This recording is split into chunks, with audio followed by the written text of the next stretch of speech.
Lecture du deuxième livre des rois. Voici comment le Seigneur enleva Élie au ciel dans un ouragan. Ce jour-là, Élie et Élisée étaient partis de Gilgal.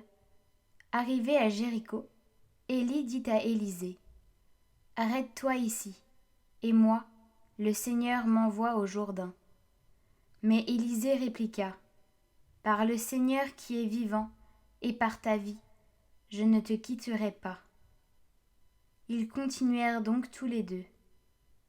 50 frères prophètes qui les avaient suivis s'arrêtèrent à distance, pendant que tous deux se tenaient au bord du Jourdain. Élie prit son manteau, le roula et en frappa les eaux, qui s'écartèrent de part et d'autre. Ils traversèrent tous deux à pied sec. Pendant qu'ils passaient, Élie dit à Élisée : « Dis-moi ce que tu veux que je fasse pour toi, avant d'être enlevé loin de toi. » Élisée répondit : « Que je reçoive une double part de l'esprit que tu as reçu. » Élie reprit : « Tu demandes quelque chose de difficile. Tu l'obtiendras si tu me vois lorsque je serai enlevé loin de toi. Sinon, tu ne l'obtiendras pas. » Ils étaient en train de marcher tout en parlant, lorsqu'un char de feu, avec des chevaux de feu, les sépara.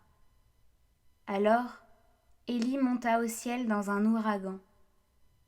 Élisée le vit et se mit à crier : « Mon père, char d'Israël et ses cavaliers !» Puis, il cessa de le voir.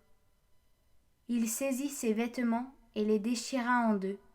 Il ramassa le manteau qu'Élie avait laissé tomber. Il revint et s'arrêta sur la rive du Jourdain. Avec le manteau d'Élie, il frappa les eaux, mais elles ne s'écartèrent pas. Élisée dit alors : « Où est donc le Seigneur, le Dieu d'Élie ? » Il frappa encore une fois, les eaux s'écartèrent et il traversa.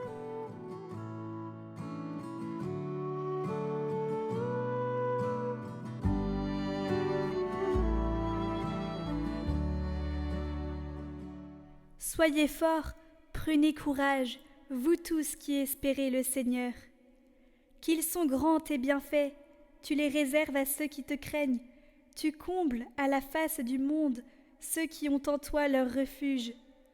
Tu les caches au plus secret de ta face, loin des intrigues des hommes. Tu leur réserves un lieu sûr, loin des langues méchantes. Aimez le Seigneur, vous ses fidèles, le Seigneur veille sur les siens. Mais il rétribue avec rigueur qui se montre arrogant.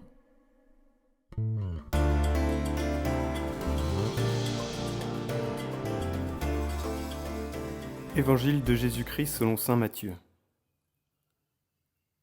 En ce temps-là, Jésus disait à ses disciples : « Ce que vous faites pour devenir des justes, évitez de l'accomplir devant les hommes pour vous faire remarquer. Sinon, il n'y a pas de récompense pour vous auprès de votre Père qui est aux cieux.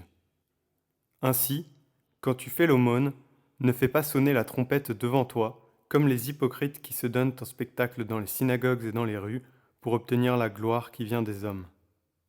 Amen, je vous le déclare, ceux-là ont reçu leur récompense. Mais toi, quand tu fais l'aumône, que ta main gauche ignore ce que fait ta main droite, afin que ton aumône reste dans le secret. Ton Père qui voit dans le secret te le rendra. Et quand vous priez, ne soyez pas comme les hypocrites. Ils aiment à se tenir debout dans les synagogues et aux carrefours pour bien se montrer aux hommes lorsqu'ils prient. Amen, je vous le déclare, ceux-là ont reçu leur récompense. Mais toi, quand tu pries, retire-toi dans ta pièce la plus retirée, ferme la porte, et prie ton Père qui est présent dans le secret.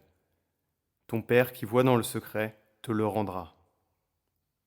Et quand vous jeûnez, ne prenez pas un air abattu, comme les hypocrites. Ils prennent une mine défaite, pour bien montrer aux hommes qu'ils jeûnent. Amen, je vous le déclare, ceux-là ont reçu leur récompense. Mais toi, quand tu jeûnes, parfume-toi la tête et lave-toi le visage. Ainsi, ton jeûne ne sera pas connu des hommes, mais seulement de ton Père qui est présent au plus secret. Ton Père qui voit au plus secret te le rendra.